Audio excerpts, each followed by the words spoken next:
Hi, Roy here, and welcome again to another edition of The Right Has Left. I am your host, Roy Garton, for this podcast, and it is a pleasure to welcome you aboard. We have a lot of stuff to cover here, so we're going to go ahead and get right into it. Before I do begin with our general topics that we're going to be discussing here on The Right Has Left, let's do a couple quick headlines.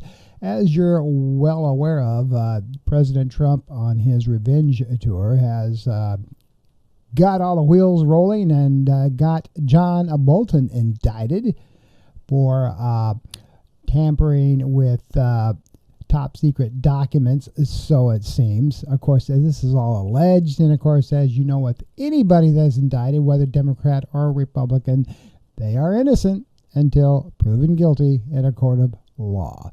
So John Bolton, though, was on Donald Trump's poop list, along with a couple others, as we're fully aware of. And so he got his little henchwomen to get him indicted. And, of course, President Trump is currently meeting with, as I tape this, with Zelensky. And, again, he's trying to get a deal done between Zelensky and Putin to stop the invasion in Ukraine. Whether that'll happen, I don't know, because as we all seem to look at and are well aware of, it seems that Putin is the one pulling Trump's strings and not the other way around. But we'll just have to wait and see what happens. So let's just hope things do work out, because things are getting messy. And I'll be talking about Palestine, the Gaza Strip, and Israel in just a second. But let's get into some other news as we move along here. And that is, of course, as the government shutdown continues with both sides not budging, House Speaker Mike Johnson continues to rattle off lies and forgetting about the billions being sent to Venezuela, as he is, always talking about how the Democrats are spending billions. But, all those billions are going to Venezuela, could be used to, of course, fund what they like to call the Obamacare, or the Affordable Care Act, and getting Medicaid refunded. But, that's not going to happen. But anyway, it's always a blame game. So watch this clip from Mike Johnson. Their position is this, Manu. Their position is they want to spend $1.5 trillion in your tax dollars to fund nonsense overseas. They want to give $200 billion to illegal aliens. We are not going to do that. We're not going to do it. The American people don't want us to do it. And they're using this for partisan political purposes to give themselves cover. They don't want the Marxists to kick. Chuck Schumer doesn't want to get a Marxist candidate challenge, AOC or someone else. Mamdani is probably going to be sadly, shockingly, the mayor of New York City. Marxism is on the rise. Hey, this is not your father's Democratic Party, everybody, okay? So, as you're fully aware of, Mike Johnson, he's again just a puppet stringer for Donald Trump. There's that poor lady from Arizona who is supposed to be, sworn in so she can start representing the people from her district, and that's not happening. Mike Johnson likes to stall on that. So this guy he's unbelievable sometimes. And as you know, he's even starting to lose support from his own Republican base. And I'm talking about, Marjorie Taylor Greene, of all people. Yes, Marjorie Taylor Greene, as you know, the representative from Georgia, she is starting to sound more like a Democrat than a Republican. And to me, that's kind of funny. So she spent a lot of part of last week fielding angry texts from House Speaker Mike Johnson on this thing with the budget shutdown between the Democrats and the Republican. She posted on social media that the Senate should abolish the 60-vote filibuster threshold so senators can end the government shutdown with just Republican votes. He told me they can't do that. Yeah, of course, she's speaking about House Speaker Mike Johnson. As with many things, Johnson says these days Greene is beginning to disagree. She's never liked the guy anyway. I sent him the article about them doing it yesterday. She added, referring to the Senate changing its own rules to confirm a large group of nominees on a single vote. I said they should just do it. Johnson told reporters on Friday that he called her and they had a good discussion as colleagues and friends. Green, a anti-establishment outsider who became a close ally to the president, is used to conflict with leaders of her own party. She unsuccessfully tried to force a vote to remove Johnson from his leadership post in 2024, and she was openly critical of former Speaker Kevin McCarthy. We all remember him, before she and McCarthy forged an alliance. So now those two are good buddies. Now she is on what some Republicans see as a media blitz from hell. She's torching the Speaker's shutdown strategy in cable news interviews, siding with Democrats to call for extensions to health care and subsidies. Hey, there you go. And supporting an effort from both Johnson and President Donald Trump opposed to force a vote on releasing files related to convicted sex offender Jeffrey Epstein. And see, that's why Johnson is stalling on getting the representative from Arizona on board, because she carries the tie vote, or the breaking vote, I should say, to get those Epstein files released. So Mike Johnson is using every excuse in the book. And now, of course, the Arizona representative is now beginning to take legal action against him, because what he's doing actually is illegal. And but, you know, again, he is, you know, when Trump says jump, Mike Johnson says how high. So, you know, and of course, Marjorie Taylor Greene says, well, they voted for me because they agreed with everything that I'm doing here lately. My district's not surprised. Greene's sharpest attacks also reflect some disillusionment with how she and other conservative women in Congress have been treated in recent months. She said she sees a pattern of unfair treatment in which competent and tough women, such as herself and Representative Elsie Stefanik of New York, have been punished or ignored, while weak Republican men are rewarded. Trump has stocked his cabinet with women, including the third woman to lead the Justice Department and the first to serve as chief of staff, she noted. But in the GOP-controlled House, just one woman chairs the committee, and it's just three that serve in leadership, whereas President Trump has a very strong dominant style. He's not weak at all, she says. A lot of men here in the House are weak, she stated. There's a lot of weak Republican men, and they're more afraid of strong Republican women. So they always try to marginalize the strong Republican women that actually want to do something and actually want to achieve. Jealousy may be a part of the dynamic, she has stated. They're always intimidated by stronger Republican women because we mean it, and we will make them look bad. Meanwhile, Trump says layoffs will continue, and Hamas is agreeing to return 9 bodies of hostages so far. Now, before I jump into continuing on that particular topic, I just want to state this with Marjorie Taylor Greene. While most of the time I considered her like a, you know, here she's actually on track, and I like that about trying to get, you know, the two parties together to get the government up and running again. And so kudos for her for that. And I actually think that's something that maybe will actually work. When you've got Marjorie Taylor Greene, who has a very strong, outspoken voice, going against her own party, you know, people begin to start listening a little bit. Most people in the past have considered Marjorie Taylor Greene just kind of like, you know, out there, because she does say a lot of outrageous things. But in this particular case, good for her. All right, moving on to other news. I was beginning to talk a little bit about what was going on in Gaza.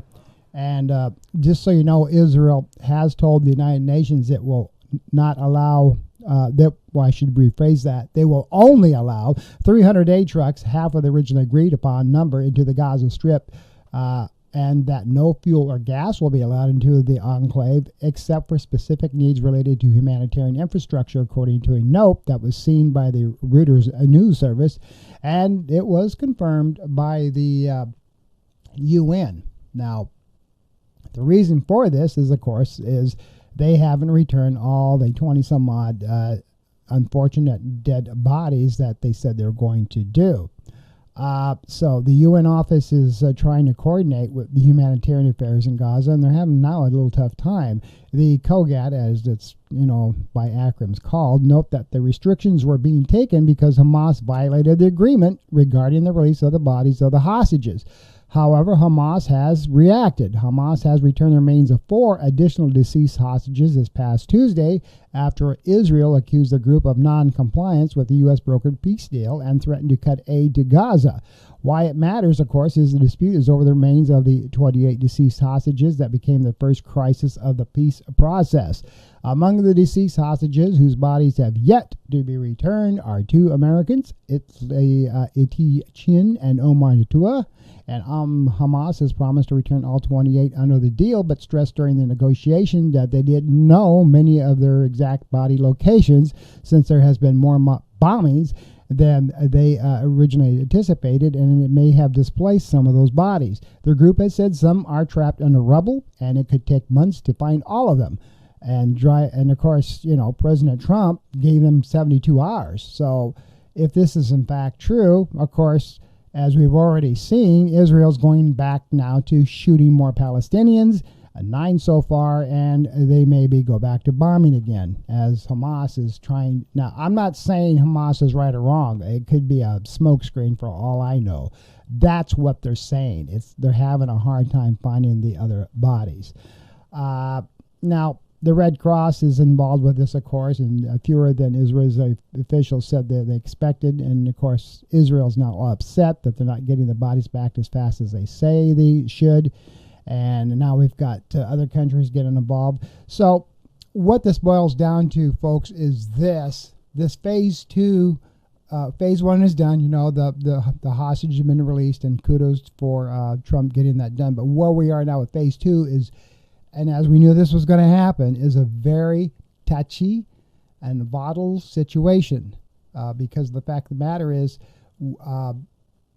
if these bodies are displaced all over the Gaza Strip, and Hamas is telling the truth that they're having a hard time finding all these bodies, Israel's not going to put up with it, neither will Trump, and so we're going to go right back to where we started to from square one.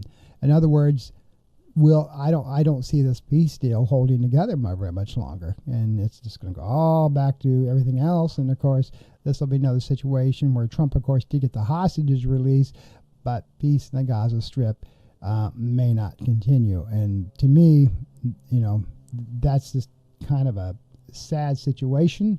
I'm sorry that it may come to that. I don't want it to come to that, neither I would think anybody else, but it is a strong possibility. So we'll just see what has going to happen there.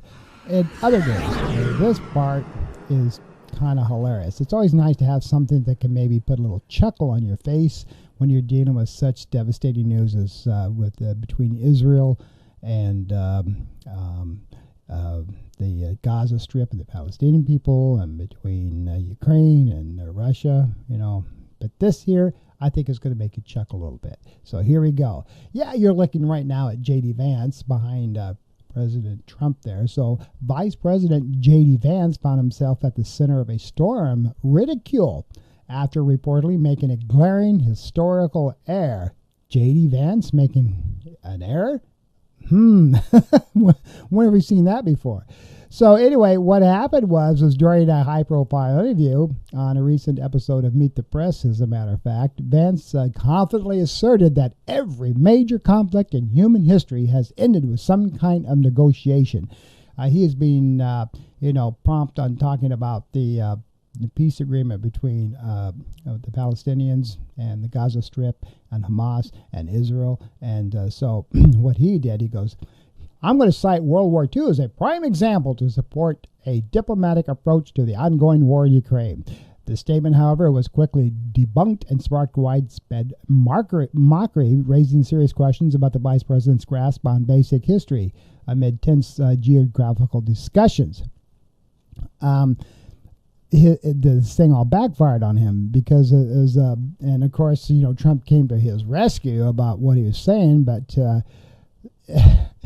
the trouble is World War II did not end in diplomatic, diplomacy and negotiations. World War II ended because when Russia got into what is now East Berlin, and where the bunker was, Hitler committed suicide. And there was no diplomatic negotiations with us ending the war with the Japanese and Japan because we dropped 2 nuclear bombs on Japan, and that came to an end real quick with a total surrender, as did Nazi Germany, total surrender. But Vance argued that wars typically conclude with some form of negotiation, and he suggested that a similar approach could bring peace to Ukraine. He said if you go back to World War II, if you go back to World War I, if you go back to every major conflict in human history, they all ended with some kind of negotiation, as reported by the news outlets. The problem, of course, as I just stated, World War II did not end with negotiation. It did with unconditional surrender of Nazi Germany, as the same with Japan. So where this guy gets off on saying it all ended with negotiations, I have no idea. But Vance, he really, got a lot of flack back in a hurry. And of course, Donald Trump started attacking all the media that was even raising the questions up, fake news and you dirty SOSs and, state-controlled media. That's why we need this. You guys are just, you never should pick, you cannot pick on the president or the vice president, ever, ever, ever. And even if they're wrong, don't pick on them. And it's just, when they're wrong, they get so defensive. But the fact of the matter, it's true, There was no negotiation with Nazi Germany. There was no negotiation with Japan. The only negotiation is they told him several times, please give us, please stop the war. And we gave Japan several opportunities to stop the war. And the emperor at that time refused to do so. So thus the nuclear bombs. And Hitler, he knew the thing was over with. That's why he committed suicide. He saw the Russians and the U.S. moving in on, his bunker. And he just said, screw it, I'll kill myself. And it's sad about stuff like that, but it is kind of funny. And, one person even said, do they even teach history in Ohio? Which is, of course, when J.D. Vance was a senator at the time. That's where, he's from. So I thought that was kind of hilarious. All right, moving on to other news.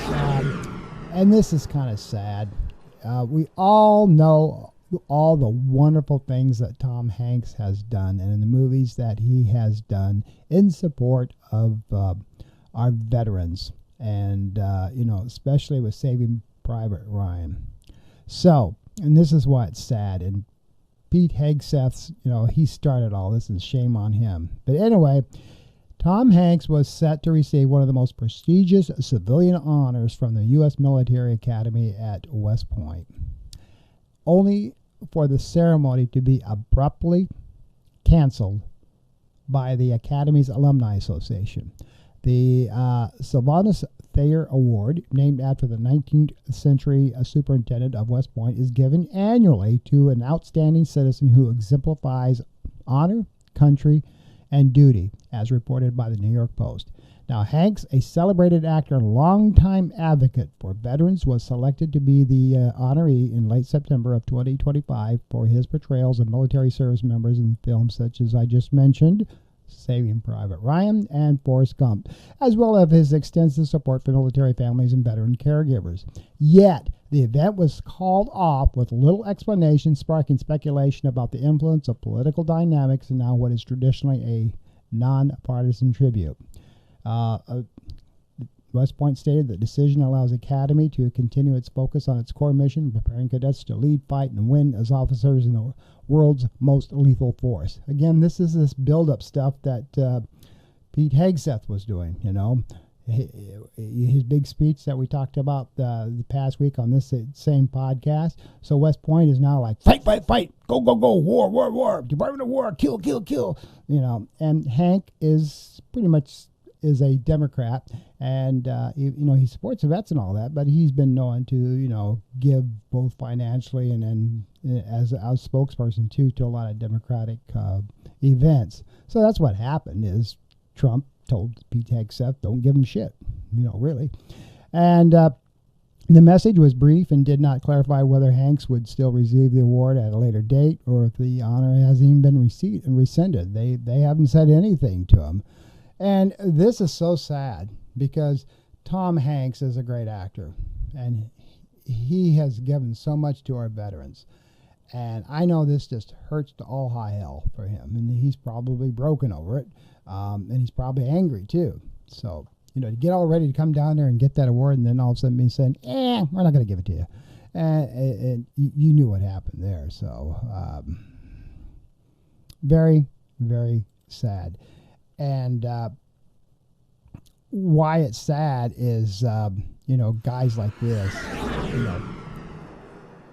Pete Hegseth, where he's done this rah thing, Mr. Tattoo Man, and be a man or be nothing, and white privilege and stuff like that, and that's more important than giving honorees to people who have devoted most of their adult life to helping our veterans. And so this is what you get. So it is very, very sad that it has come down to this. And so now, most of the nation's leading news organizations have said they will not sign a policy severely restricting journalists' access to the Pentagon ahead of a past Tuesday deadline set by the Trump administration. Well, since I'm recording this, that has come and gone, and the news media organizations, 99.9% of them, have cleared their offices at the Pentagon as I'm recording this. And as you can see from the video that's running over on my dialogue here, there they went. So anyway, outlets included the New York Times, Washington Post, the Associated Press, the Hill, and News Nation. They're not going to sign the policy, so which limits access to reporters who are credentialized to work in the massive Arlington, Virginia building. The Pentagon Press Association, or the PPA, said in a forceful statement last week, Defense Secretary Pete Hegseth and his department are trying to stifle a free press with the new policy, which it said conveys an unprecedented message of intimidation to everyone within the DoD, warning against any unapproved interactions with the press and even suggesting it's criminal to speak without express permission, which plainly it is not. Only one media outlet, pro-Trump conservative network One America News, has said it will sign the Pentagon's new policy, which Matt Gaetz, you remember that guy? Well, he's one of their anchors, and we all remember him, don't we? Well, conservative cable channel Newsmax has said it will not sign the restrictions, and they called them unnecessary. Fox News, which Hegseth himself once worked at, they're not going to sign it. They clear it out too. And his orders are just overwhelming, they said. Now, Hegseth mocked outlets that have said they will not sign the policy, posting emojis waving goodbye on social media in response to outlets, the New York Times and The Atlantic, which both issued statements blasting the move. Pentagon access is a privilege, not a right, Hegseth said in a post on X on this past Monday. Press is no longer roams free in this building. Press must wear visible badges. Credentialized press is no longer permitted to solicit any kind of criminal acts. That's what he was saying. Done. Pentagon now has same rules as every U.S. military installation. Under Hegseth, the Pentagon has steadily restricted access and accommodations for journalists in the building. Earlier this year, the Pentagon made most of its hallways off limits to journalists without an official government escort, a departure from previous hard-pressed policies. And so there you go. So Hegseth is, making the Army macho man, and now he's in the Pentagon telling people what they're going to do, how they do it. So all of these press agencies clear it out, but they can still stand in front in the public access right away and report their news from the front of the Pentagon outside. So we'll see how that goes. But again, this is another example of going to state-controlled media. So Hegseth was telling nothing could be printed about the Pentagon without prior approval, and they had to have their stamp of approval on anything that they said. This, folks, is what they do in North Korea and what they do in Russia, in Moscow, and so in Cuba. So is this where you want your media to go? State-controlled? So I give kudos to all these news organizations, including Fox News, which I stopped watching a long time ago, even their former boss trying to tell them how things are going to be, and they weren't even going to take it. So there you go.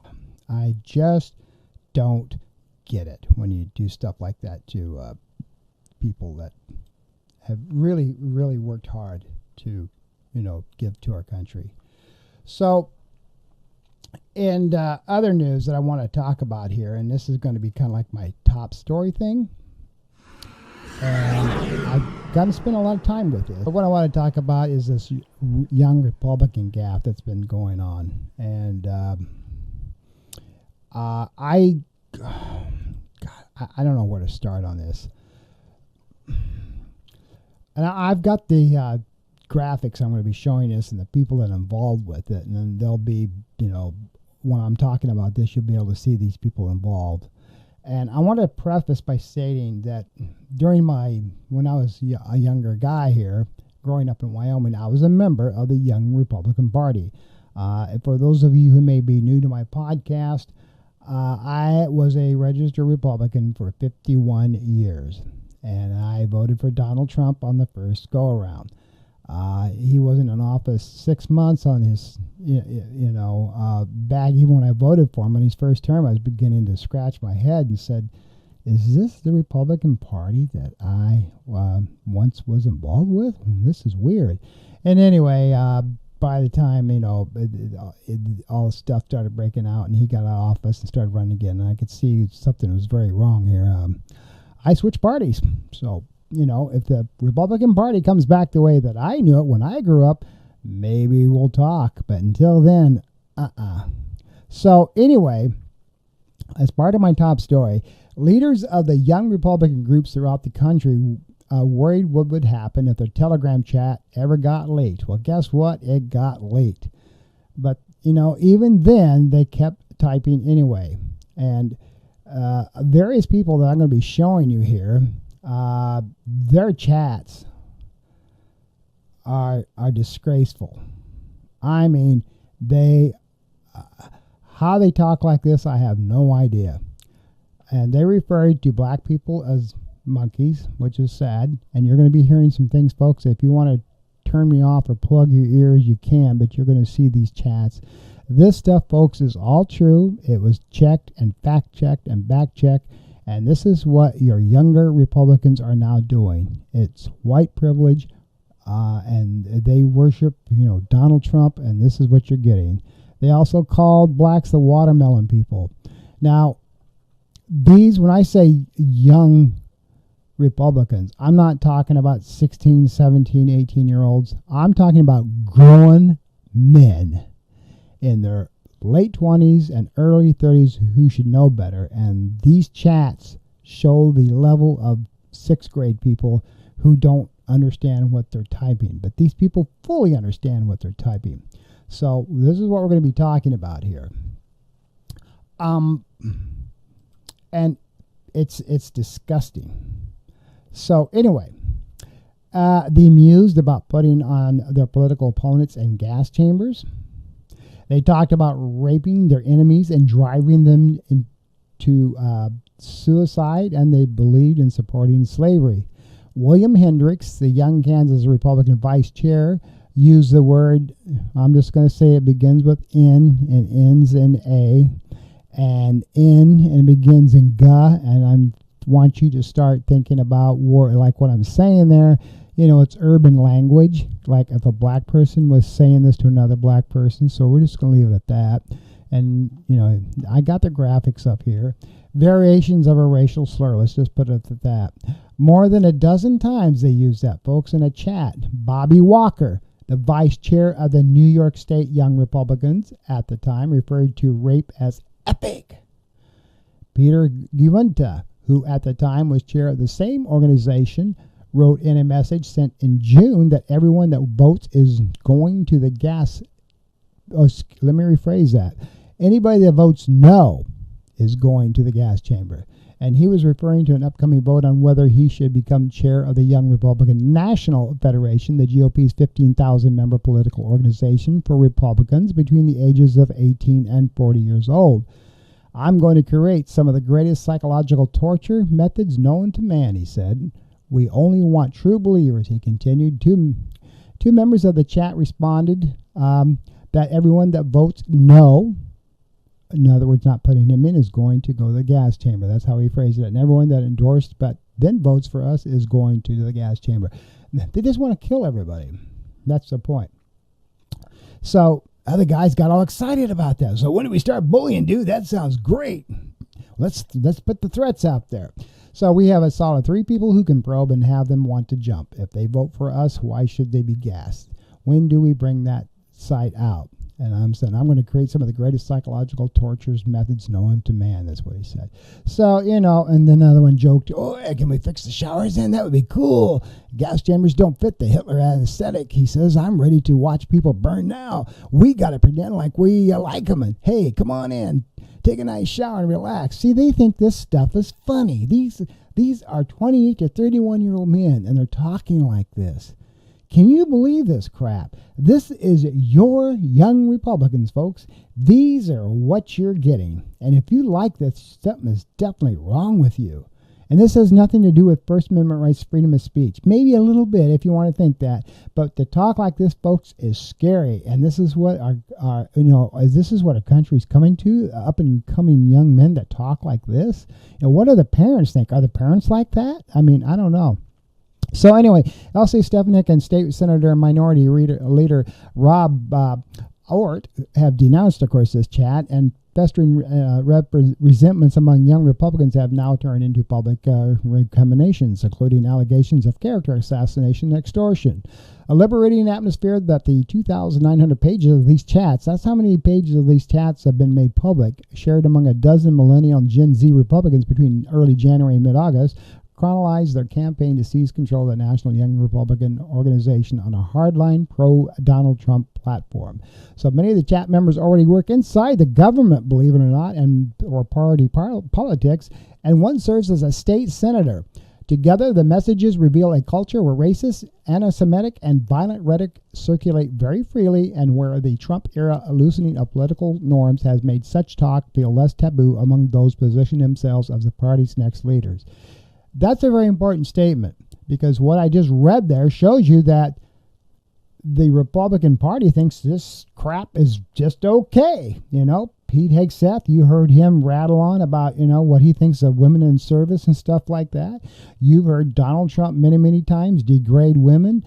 And you can tell by the way that they're rounding up all of what they call illegal aliens and all these, drug-induced and hardliners and people bringing in drugs to the area. And even though they're arresting children and women, these are all hardened criminals that need to be deported. Well, but see, that's where they're going. It's white privilege, white supremacy. Remember those two words, white privilege and white supremacy. That's where we're going, folks. And to the Republican Party, what these kids are saying, I call them kids, what these young men are saying is just okay. That's cool. That's what we want them to say, because that's what we want in the future of this country. So the more political atmosphere is open and liberating, like it has been with the emergence of Trump and a more right-wing GOP even before him. It opens up young people and older people to be telling racist jokes and making racist commentaries in private and in public, said Joe Fagan, a Texas A&M sociology professor. Now, the group chat members spoke freely about the pressure to cow to Trump and to avoid being called a rhino, the love of Nazis within their party right wing, and the president's alleged work to suppress documents related to wealthy financier Jeffrey Epstein child sex crimes. Trump's too busy burning the Epstein files, Alex Dwyer, the chair of the Kansas Young Republicans, wrote in one instance. Dwyer and Katie declined to, of course, comment. They were asked about this, and they go, no comment. I don't know how that stuff got out there. I didn't really say that. I don't really got that. That's not me. Anyway, so, a lot of people in the media is now asking him about all this stuff, and of course, they're running to the hills. Gwyneth did say he claimed the release of the chat as part of a highly coordinated year-long character assassination to be led by Gavin Wax and the New York City Young Republican Club, an allusion to a once obscured sign war that has now spilled into the open. In one instance, Walker, who at the time was a staffer for Ortt, talked about a mutual friend of someone in the chat dated this very obese listen to this. So he said that this person dated a very obese Indian woman for a period of time, and Gwenta responded that the woman was not Indian, she just didn't bathe often. Samuel Douglas, a state senator from northern Vermont and the head of the state's Young Republicans, replied to Gwenta. In a separate conversation, Gwenta shared that his flight to Charleston, that's what he's talking about, South Carolina, and it landed safely. So he's talking about his flight. It landed safely, and this state senator then offered some advice to his fellow young Republicans. If your pilot is a she and she looks 10 shades darker than someone from Sicily, just ended there. Scream the no, no, no word, Gwenda wrote. Douglas did not respond again to requests for comment on what he just said there. Ort called for members in the chat to resign. I was shocked and disgusted to learn about the racist, anti-Semitic, and misogynic comments attributed to members of the New York State Young Republicans. Ort said, this behavior is indefensible and has no place in our party or anywhere in public life.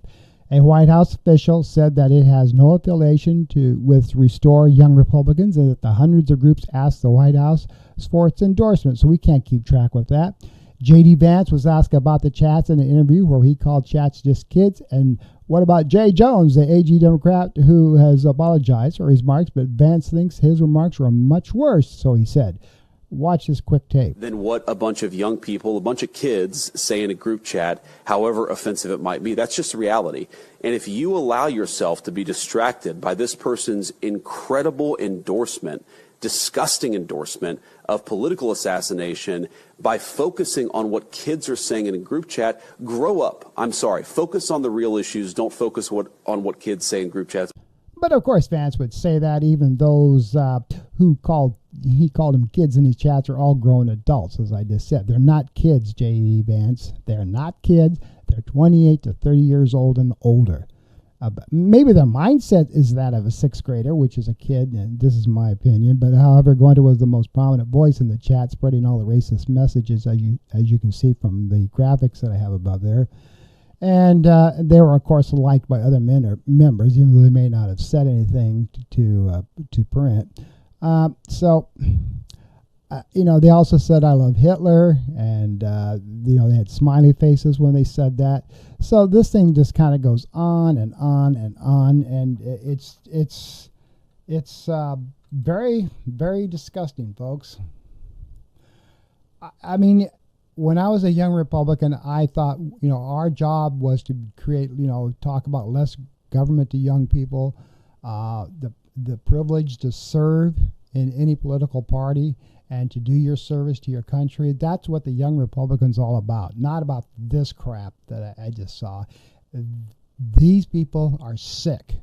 And if they, either they come from very wealthy families and they're white privileged and they don't care about anybody else but themselves, or they like to bully people because they think that's funny and cool. I don't know. I don't know what their mindset is here. I really, really don't. And it's scary and it's shameful. And I hope somebody does something with these guys, because you can't have this kind of stuff. This divides our country more and more with crap like this. They may think it's funny. They may think it's cool to be tough. They may think it's cool to bully people. They may think it's cool to cut other people down. And, maybe they thought that chat was safe, just like when Pete Hegseth was using, his little chat thing, and he got caught with putting classified information out there, even though he said it wasn't. So, same with these guys. It's just, they think the power of typing and stuff is funny until you get caught. It's all funny and good until you get caught. Then it's not so funny and good, is it? Yeah. So that's basically, what you get there. All right. So wrapping up this portion of the Right Has Left with my Florida news. And this is crazy stuff too. So thousands of state-owned vehicles that Florida auditors reported missing months ago have now been accounted for, and a state agency chief told lawmakers this past Tuesday. You won't believe this story either. A state audit presented to a legislative oversight committee in March noted that the state's new vehicle tracking system couldn't account for about 2,300 vehicles valued at $57 million. And they were listed in the state's overall database. The vehicles were not lost or stolen, but auditors could not find them listed in the new system. The audit also found numerous unmatched, inconsistent, missing, or incomplete records, including 1,535 inaccurate delivery dates and 1,695 missing vehicles.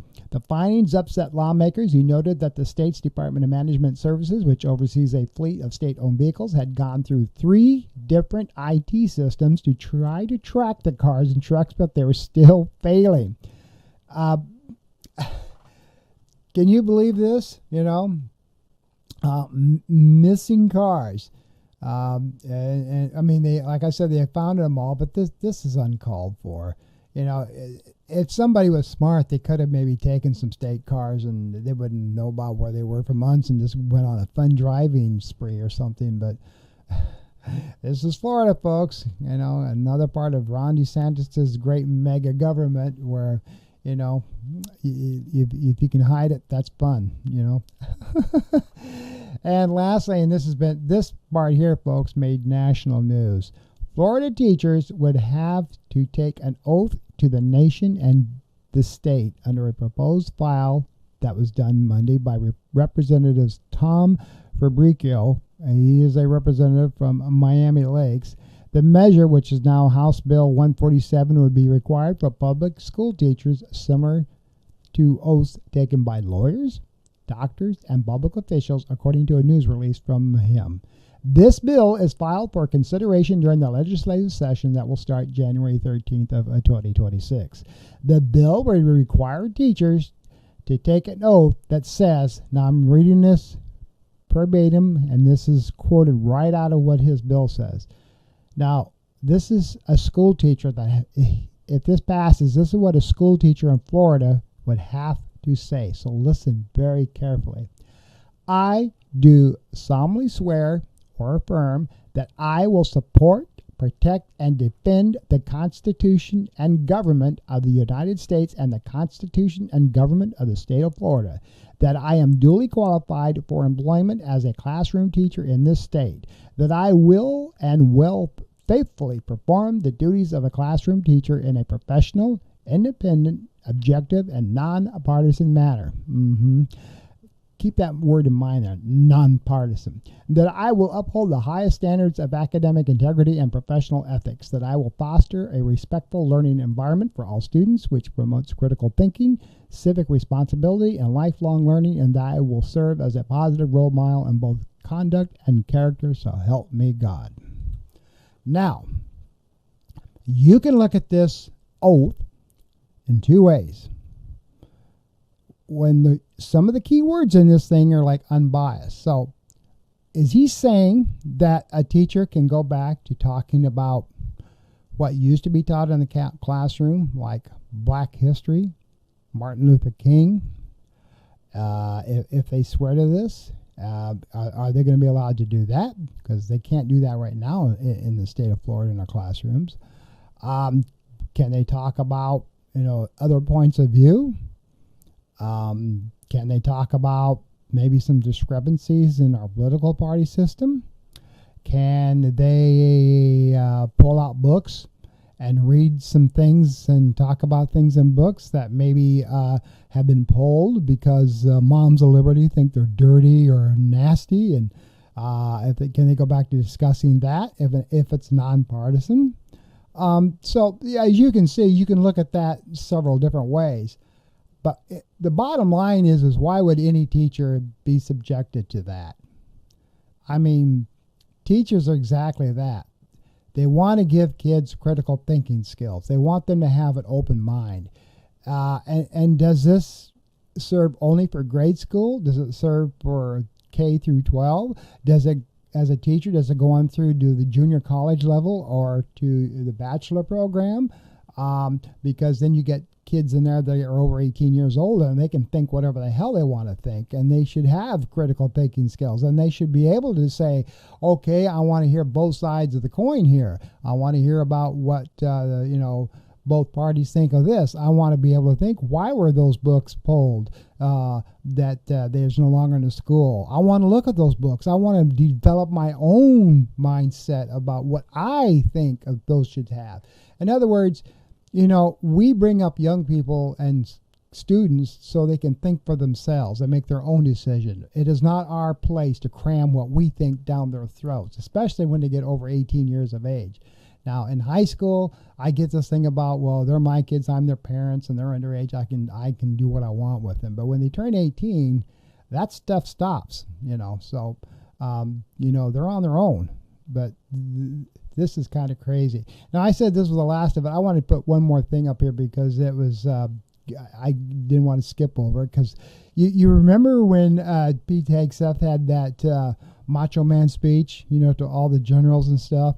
And I'm running this clip quickly as I talk about this. So the National Guard, Texas National Guard unit, which was on duty in Texas, they got recalled because there were several of them that were overweight and didn't meet minimum standards. So Pete was already, instigated and put into play of this stuff.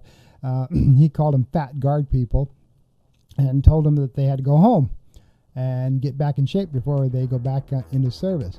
So these guards people are already being like, get out of here, you're too fat. And, there you go. He's promising, he's doing what he said he was going to do. So there's your guard people taken out and being shipped back home. And they can't go back into service till they get down to minimum weight standards. That was kind of funny. Anyway, there's your Right Has Left podcast for this week. I'm Roy Garten. Look forward to your comments. Until next week, you try to have a good day and keep praying.